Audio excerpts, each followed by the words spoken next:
The great lessons of life for me is my greatest fear was to go bankrupt. I had to find myself as Midas. I had to find myself by my bank account. The better the deals were, the more the bank account had, the happier I was. There's a difference between a dream chaser and a dream catcher.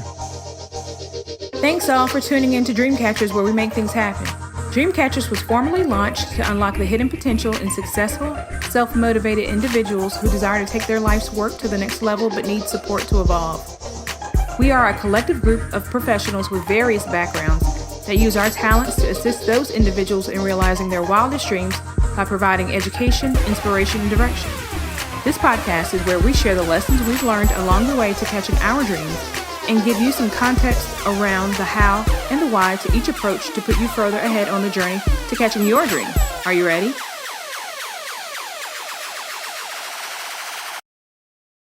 Hey, everybody, and welcome to the Dreamcatchers podcast. I'm your host, Jerome, and I've got the grand pleasure of having David Metzler with me today. David, how are things out in California?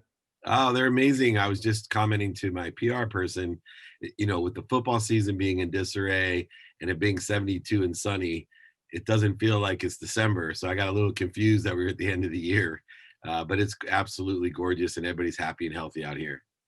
Man, so super grateful that you decided to come on the Dreamcatcher podcast and share with our listeners. I see the $ in the background. It says money doesn't buy happiness. And this was the thing that got me so interested in you. I've seen you on Andy Frisella and a bunch of other podcasts, even with my man Ed Milet. And I was just like, man, I wonder if there's any way I could get David on the show because your story is so impactful. I don't want to steal any of the thunder. Can you give us kind of the inception story and how you arrived at that lesson? Yeah, absolutely. So my whole journey revolved around money. And the reason is I grew up poor. I always joke around when I'm speaking around the world. I ask people who here grew up poor. Half the people always raise their hand. And then I'd say, I feel sorry for the rest of you because you can't learn the lessons of poor. You gotta live the lessons of poor. And I lived the lessons of poor. So money to me became the only thing missing in my life to provide me happiness because I had an extraordinary mom. She raised 6 kids. She worked 2 jobs, packed my dinner in a paper bag almost every night. I had bologna on Wonder Bread with mustard. That was my gig almost every night. A good night out to eat for us was sharing 2 large French fries in a bowl from McDonald's. That was like going to Mastro's or, the finest cuisine in my childhood. But I wanted to buy my mom a house and a car. I told myself since I was 5 years old and my dad left that I'd make $1 million. And with that $1 million, I'd buy my mom a house, a car, and I'd retire. And so I had a relationship to money that had bought happiness and love. And through my journey, I ended up being a millionaire 9 months out of law school, buying my mom a house and a car, and learning that $1 million was not going to be enough to retire on as well, by the way. I was 24 years old. So, and here's the weird thing about me. Everything in my life from that time on actually reaffirmed that money buys happiness and money buys love. When I bought my mom the house, I was her favorite child. It seemed like she loved me more. I actually even married my dream girl who hated me growing up in the 4th grade. I met her 6th grade. I threw an egg at her at 6th grade camp because she wouldn't go out with me. My friend asked her and he embarrassed me. But I sold my company, that first company I worked for, it sold for $3.4 billion in 1995. By the time 1999 came, I was CEO of the world's first smartphone. But everything in my 20s just reaffirmed money buys love and happiness. But by the time I was 32 and running the phone company, that's where I started realizing that I was empty. I built a huge home. I had a Ferrari, boats, ski mount. I had everything. And I had never been so sad in my life. And I surrounded myself with the wrong people, the wrong ideas. I always tell people, I went from living in a world of not enough, where I was a victim. Everything was, why me? Why do they have that? Why can't I have this? Why me? To a world of just enough, where everything was for me and money bought love and happiness. I bought things I didn't need to impress people I didn't even like. And then what happened was I was empty. And I realized I had lost the most important thing, which were the values that my mother taught me, these values that I grew up with, the values of gratitude, forgiveness, and accountability. And through 3 reminders, I was blessed while I was running the most notable sports agency in the world, Leigh Steinberg Sports Entertainment. Most people know Leigh from the movie Jerry Maguire. When I was running that firm, I had a series of events that changed my life to remind me that money does not buy love, money does not buy happiness, but money is important because it allows you to shop. And if you shop for the right things, you'll be happy. If you shop for things you don't need to impress people you don't like, you'll have misery and bankruptcy. I lost over $100 million through this lesson, was capable through those values, though, to gain it all back and more to empower over 1 billion people to be happy and live this mission that I'm living now. Wow. So I don't want that to just slip by. You lost over 100 million and made it back. I don't know many people that can say they've done that. So with that mission, I know you're doing something on Fridays where you're sharing some messages with folks. So let's talk about that a little bit before I go into some of the other questions. Yeah, that'd be really nice. Thank you. So for over 20 years, I've been training people for free. It started just as straight sales training to empower people to make more money, help more people, and have more fun, which is my motto. It's also part of being happy. And what I've done over these years, over 20 years now, is create one of the most popular free trainings. And we do everything from sales training to pitch training to ultimate ego training to don't lie to yourself training to mentoring training. So it's pragmatic and also very spiritual and inspirational. And it varies, but we've been doing it over 20 years. I actually have over 20,000 people registered. And you also, all of them are featured on my podcast called The Playbook every Monday on Spotify. There's a playlist of all my trainings featured on Entrepreneur Magazine, Entrepreneur Media, featured on every platform. So, I give my exercise, my guides, my books for free. I give my personal email, david@dmeltzer.com, to join me for free for the books, guides, exercises, and training anytime, david@dmeltzer.com. Beautiful. That's very generous of you. But I guess if you can record it, then you can touch a lot of people instead of having to do one-on-one, which allows you to scale and get maximum benefit or maximum reach, right? Exactly. Okay. And so you've got, I like sound bites and you got a bunch of them. So I'm going to try to get through as many as I can in the limited time we have. And the first one is be more interested than interesting. Let's talk about that a little bit because I was just tickled the first time I heard you say it.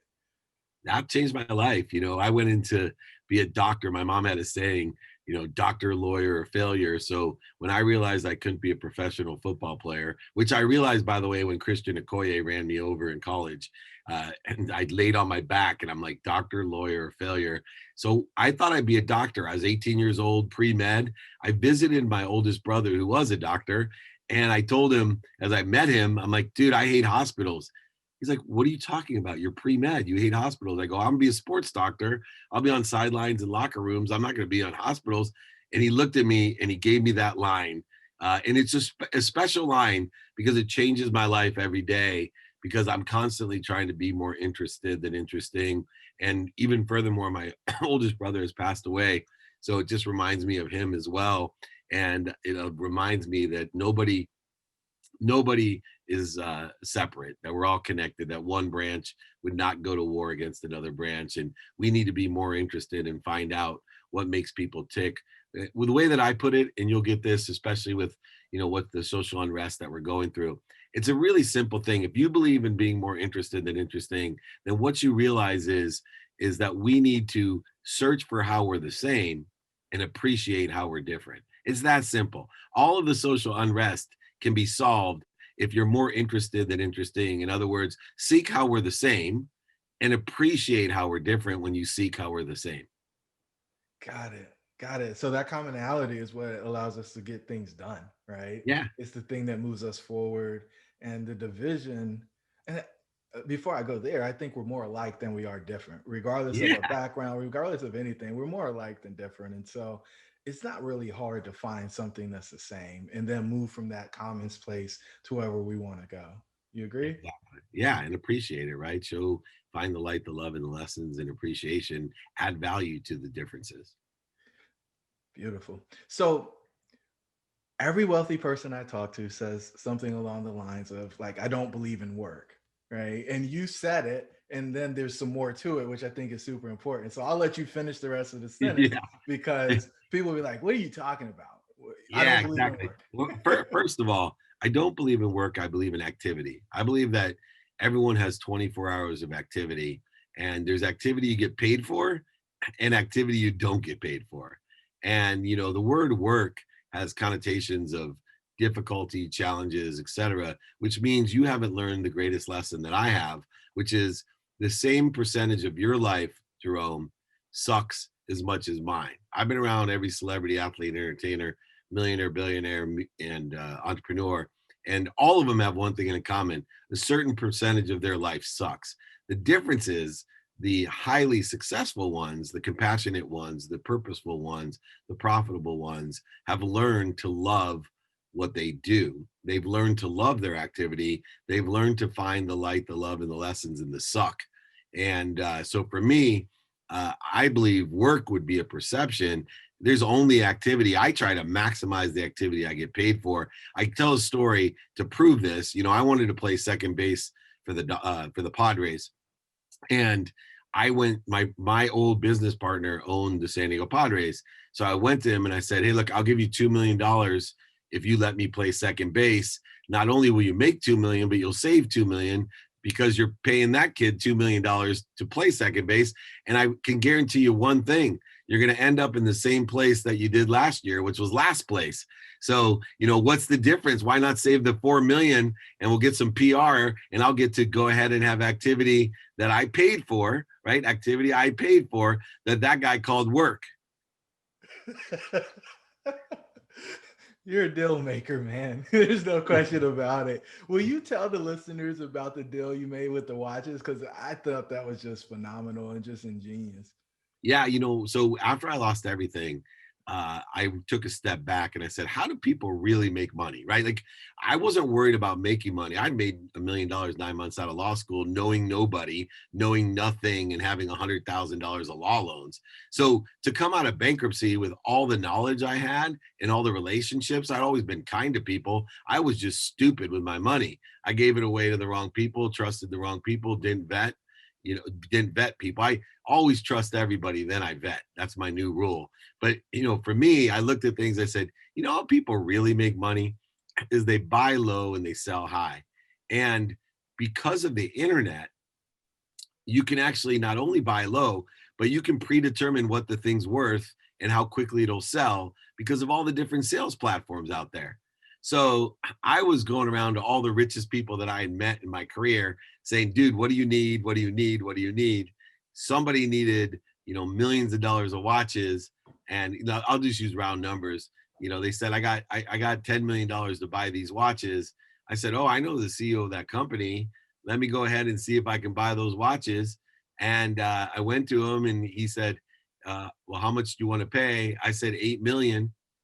And he came back and he said, you could do it for 9 million. And boom, I made $1 million 2 weeks after I was bankrupt. So this is amazing, right? Most people don't understand that you get compensated for solving problems, right? You solve two people's problems and you got compensated for it. And wait, let me help people out there, because they're gonna be like, look, this is bullshit. This guy's rich. He just went to his rich friends and they hooked him up. Let me tell you what I still do for my 10-year-old son. So if you're sitting there saying, I can't do what Dave does, you probably couldn't have got that deal because you don't have the credibility I have. But you know what I do once a month with my son? I go to yard sales and garage sales when they open in my neighborhood. I have a gated community. I go in the morning. I'm first one to show up, and we make a list of all the cool stuff that we like. Then we go home and we go online and we see how much is it selling for and how quickly does it sell, right? You can see from like a PS5, go look online and watch how fast a PS5 sells for $900, right? You know how it does. So what we then do, and my son's super cute. He looks like his mom, thank goodness. Then what we do is we wait until the close of the yard sale or garage sale when the truth comes out about what people are selling. And the truth is 90% of the items that are sold at a garage sale, people would give away. They just want to get rid of, right? So we pick the best items, whatever's left, we lowball them and sometimes get it for free even because he's so cute. And then we go home, take pictures, post them. We could average $4,000 or $5,000 a month for, 5-6 hours of work. Whoa, that's real money. And that's not, I don't know anybody, I don't, if you take your nephew, if you don't have a son, borrow a kid from big brothers, big sisters, split the profits. But it definitely helps to have a kid with you. What's up, tribe? It's your host, Jerome. I just want to let you know that we put together a free 15-point checklist for exiting the matrix. Jump on over to dreamshouldbereal.com in order to pick your free copy up. Let's get back to the show. For sure. Okay, so there's so many good things. I'm trying to squeeze it all in, guys. We're packing it in here. All right. So there was a point where you mentioned during this interview, you were worth 100 million. And you talked about the first million you made in the first 9 months out of law school. How do you 100x your net worth? Well, I have a power of 64. And that's how I made the million coming out of law school. I looked at things in a mathematical way. I said to myself, all right, I'm going to beat people with time. So let's take the first million I made and you'll see how that expanded into the 100 or over $100 million. So what I did is I said, okay, most people are productive 8 hours a day. I'm going to focus it on being productive 16 hours a day. Most people are productive at a certain efficiency. I'm going to be twice as efficient. I'm going to practice this so I have twice as efficient. So my 16 hours become 32 hours. Then I'm going to be twice as as successful. So if somebody makes 2 sales out of every 10, I'm going to make 4 sales out of every 10, which then gives me 64 hours of productivity. And then most people are productive 5 days a week. I have a consistent, persistent pursuit of my potential 7 days a week. So in 9 months, I had a comp plan of $250,000. In 9 months, although I blew out their comp plan and they changed my money that I made, I actually wasn't a very good salesperson, because in the truth, if you take the amount of hours, 64 hours a day times 7 is 56 days a week. I actually had activity I got paid for 10 years. I squeezed it into 9 months. And it exponentially, you get better and better. So, if every 9 months of mine is 10 years, and it also, maybe in the next 9 months becomes 8 months, you get productivity, because it keeps building like Einstein's, rule of 72, it's compounding on itself. So at the very least, you're twice as good every 7 years. So basically in the 14 years that it took from 28 to 38 to have over $100 million, I doubled twice.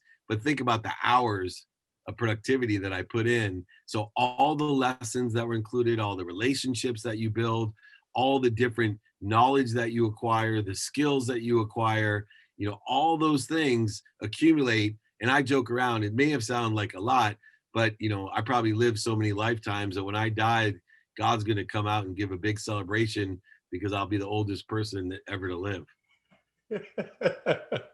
That's great.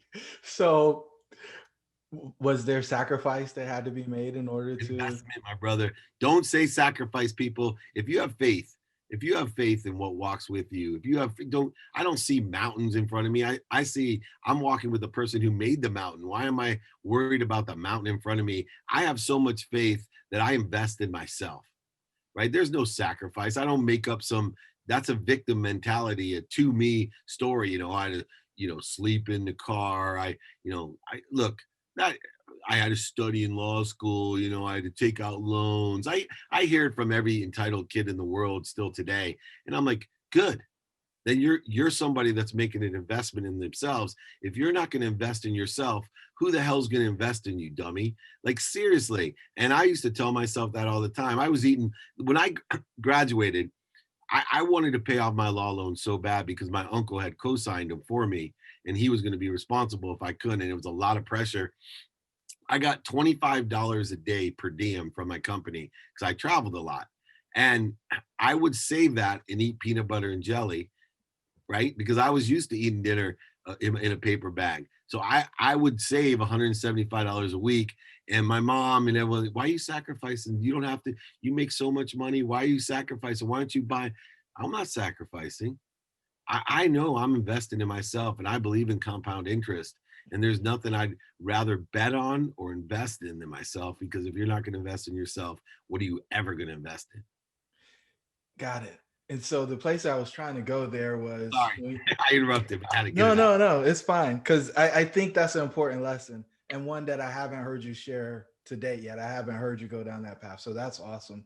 The the thing I'm trying to get to is when you came home from the celebration with little John and your wife said X, Y, and Z, and I'm not stealing that piece of the story, right? But it's like if you're that intense and that focused on producing that outcome, it impacts other pieces. There's some collateral damage. And so let's walk down that path and the lessons you learned on that journey as we begin to land the plane. Yeah, of course. So three things had happened. One, my dad gave me a jacket for my 30th birthday, first present in 20 years, and it had no pockets. And I was furious at him. I said, "Why are you punishing me?" He said, "You need to learn that money doesn't buy love or happiness, that you can't take anything with you. You need to hang that jacket in your closet to remind you." And he said, "I want you not to make the same mistakes as me. You're just like me." And I went off on him. I'm like, "I'm nothing like you. You're a liar, a cheater, a manipulator, overseller, back end seller. I hate you." And I hung up. 2 weeks before the Little John incident, I was running the most notable sports agency in the world, asked my best friend Rob. He was the guy that asked my wife to go study for me at sixth grade camp. I said, "Dude, come to the Masters with me. We'll go to all the NetJet parties. We'll go see Curtis Strange in the cabins. We have all, every great, Shannon Sharp. We have, all these, Wayne Gretzky. We'll party." "Dave, I don't want to go with you." "What? How can you dream to go to the Masters?" He said, "I don't like who you hang out with, and I don't like what you're doing." And I told him, "Oh, come on, man. I'm not doing what those guys are doing." And he said, "David," and this is where my training came from, "you can lie to me, but don't lie to yourself." And then finally, I came home from lying to my wife. I'd asked her to go to the Grammy Awards with Little John, the rapper. And she said, "No, you're not paying attention to the family. You're not paying attention to your business, and you're partying way too much. You need to stay at home." I lied to her, said I had a business meeting, changed in the car. I came home wasted at 5:30 in the morning. And my wife looked at me. And the first thing, most people don't know this, the first thing she actually said to me when I came in is she's like, you are not a rock star." And I looked at her and I'm like, "I may not be, but I sure feel like one." And she got so pissed. And she basically, she said that she wasn't happy. She was going to leave me. I needed to take stock in who I was and what I wanted to become. And I went to bed furious. I wasn't ready to hear it.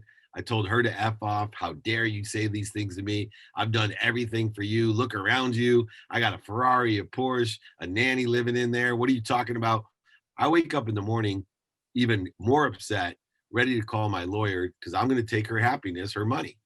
And lo and behold, I look into the closet, and just like the movie The Natural with Robert Redford, when the light shines down on his Wonder Boy bat, the light was shining down on that jacket my dad had given me.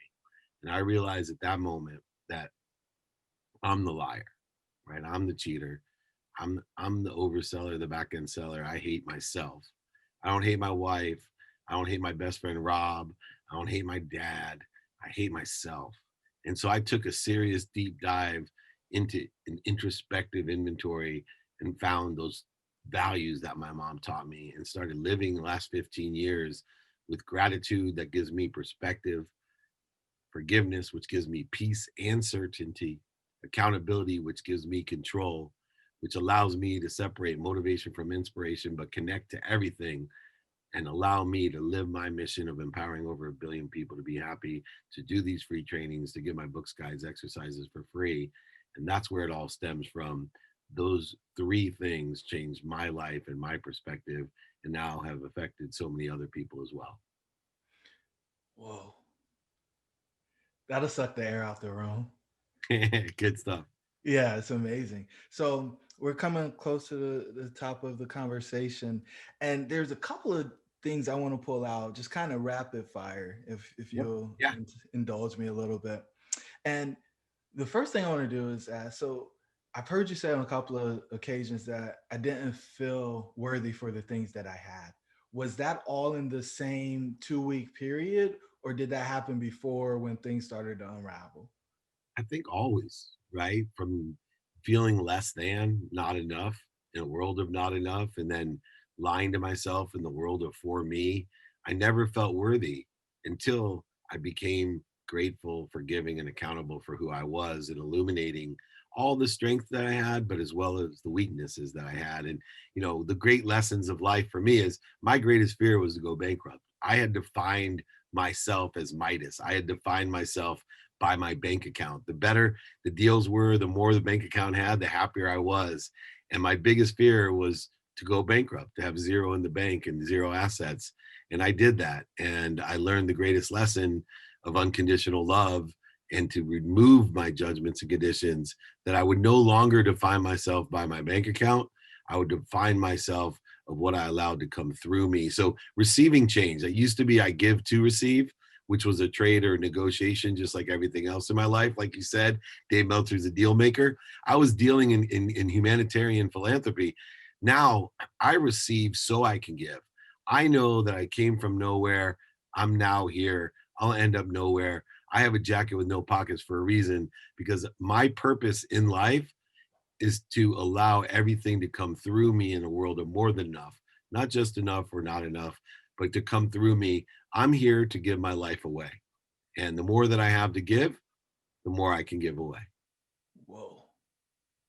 And so that's the ultimate generosity, right? I mean, that's the self-attainment, or what we call in our model significance, right? When you can positively impact the lives of others, that's when you're actually living out your purpose.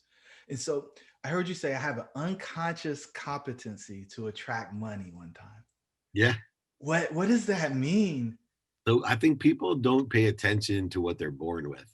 And it can be good and bad, right? Like there's certain addictions, like nicotine addiction is something that's born into me. It's an unconscious competency. It's part of my quantum memory, a hard drive that's been handed down from 4 generations that creates a frequency or an energy, or, that draws from. I believe in 3 laws. Law of gravity, you got to believe in that, because that means everything's going to come to you, right? And then a law of Goya. The law of Goya is get off your ass. You got to do something and move.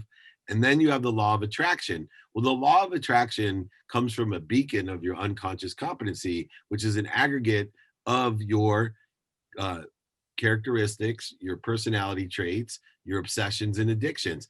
I was born with a money-making frequency. I would attract money. Just like, LeBron James was born with a higher frequency of how to play basketball than Dave Meltzer. LeBron James all day long could, practice something and not be as good as Dave Meltzer. And I could practice basketball every single day, all day long, and never be as good as him. That's what I was blessed with, this unconscious competency of attracting money.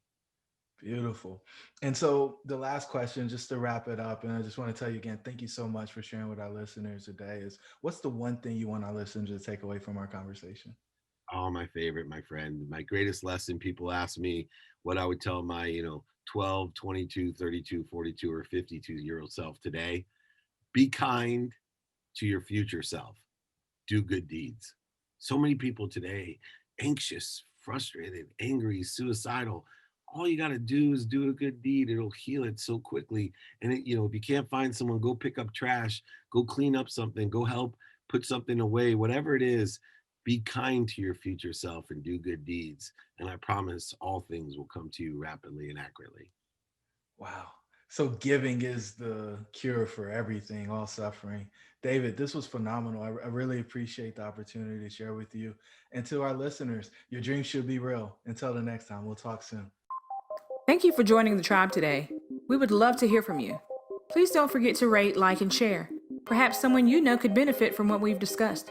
Until the next time, remember that your dreams should be real.